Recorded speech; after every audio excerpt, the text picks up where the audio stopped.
সরকার এখানে নিজের থেকে আপিল করে সেই অথরিটির কাছ থেকে বিদ্যুৎ ব্যবহারকারীদের মধ্যে শতকরা 65% আমরা বের করে নিয়ে আসছি, যাতে মূল্য বৃদ্ধির চাপ থেকে এই 65% আমরা কিন্তু বের করে নিয়ে আসছি।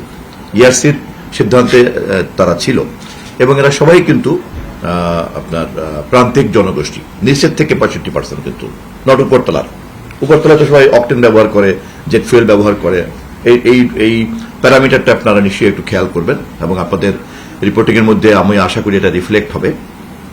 আপনারা কথা বলতে গিয়ে বারবার কিন্তু পুরনো এবং বিগত সরকারের রেফারেন্স দিচ্ছেন, এবং আপনাদের নিশ্চয়ই অভিজ্ঞতা আছে যে এই অপরাধগুলি যখন প্রায় 1.5 দশক যাবৎ হয়েছে লুটপাটের, আপনারাই তো গণমাধ্যম ছিলেন, এবং সেখানে জবাবদিহিতা কতটুকু তাদের কাছ থেকে পেয়েছেন, এবং আপনাদের মতো এরকম দক্ষ গণমাধ্যমের সামনে দিয়েই কিন্তু এই কাজগুলি ঘটেছে। আজকে যে বিদ্যুৎ পরিস্থিতির উপরে দাঁড়িয়ে আছি, এবং নিশ্চয়ই বোঝেন যে এত দীর্ঘ দুর্নীতির যে একটা চক্র, বিশেষ করে বিদ্যুৎ এবং জ্বালানিকে ঘিরে, আবার সেখান থেকে বের হয়ে আসাটা কি পরিমাণ সময় লাগতে পারে আপনারা নিশ্চয়ই বোঝেন। এবং আমাদের উপদেষ্টা যেটা বলেছেন যে একদিকে যেমন দীর্ঘমেয়াদী পরিকল্পনাতে হাত দিতে হচ্ছে যাতে আমরা বিদ্যুতে স্বয়ংসম্পূর্ণ থাকতে পারি, জ্বালানিতে আমরা নিজেদের জ্বালানির উপর নির্ভর করতে পারি, এবং আমরা যাতে এটাকে সহনীয় পর্যায়ে আনতে পারি।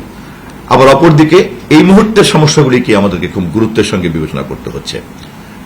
একই সঙ্গে আমাদেরকে মনে রাখতে হচ্ছে যে দেখেন যে 41,000 কোটি টাকার যে ভর্তুকি আমাদেরকে এখনো দিতে হচ্ছে, আমরা যদি আবার অপরদিকে খেলাফি ঋণের দিকে তাকাই, অথবা আমরা যদি আমাদের এখান থেকে মানি লন্ডারিং এর পরিমাণের দিকে তাকাই, আমরা যদি এখানে আমাদের ইনফরমাল ইকোনমির সাইজের দিকে তাকাই, তাহলে কিন্তু এই 41,000 কোটি টাকা কিন্তু কিছুই না। এবং এই অপরাধগুলি করে এই পরিমাণ কালো টাকার মালিক যারা হয়েছেন, দেশে এবং বিদেশে পাঠিয়েছেন, সেই অপরাধের বোঝাই কিন্তু বহন করতে হচ্ছে এই এখনকার ব্যবস্থাপনার যে সংকটের মধ্যে বর্তমান সরকার আছে। আমরা আমাদের এই কাজের প্রতিটি জবাবদিহিতা আপনাদের মাধ্যমে প্রতিনিয়তই দেওয়ার চেষ্টা করব, এবং আপনারা আমি যেভাবে জনগণকে সচেতন রাখছেন, সজাগ রাখছেন, আমাদের সমস্যাগুলিকেও যেভাবে বোঝানোর চেষ্টা করছেন, দুটো জিনিস কিন্তু খুব পরিষ্কার। একটা হচ্ছে যে স্পিরিটটা কি সরকারের, একটা হচ্ছে যে ব্যবস্থাপনার ক্ষেত্রে হয়তো ধরেন একজন এক একভাবে দেখেন, আরেকজন একভাবে দেখেন, ব্যবস্থাপনার দৃষ্টিভঙ্গি কিন্তু ভিন্ন হতেই পারে, ম্যানেজমেন্ট এক একজন এক একভাবে ম্যানেজ করবেন, বাট স্পিরিটটা কিন্তু খুব পরিষ্কার।